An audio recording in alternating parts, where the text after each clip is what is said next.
How to become seller on Temu. Hello everyone, this is Lisa from Create, Login and Delete. Now let's get started. To become seller on Temu, you will need to join Temu as a verified seller on Pinduoduo. So head towards a new tab and type in over there Pinduoduo login.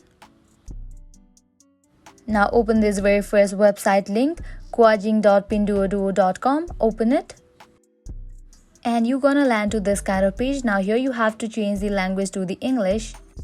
Now you have to sign up, so click on this option of don't have an account yet, sign up now.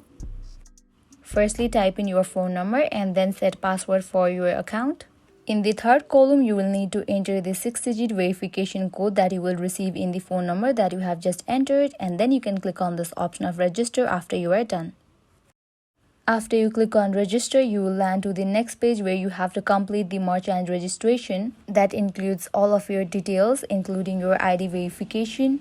After you go through that process and complete that process, you can submit your form.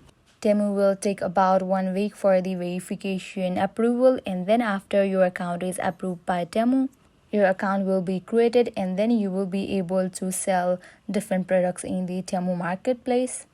So this is how you can become seller on Temu. This was all for this video. If this video was helpful to you, make sure to like, share and subscribe to our channel. Thank you.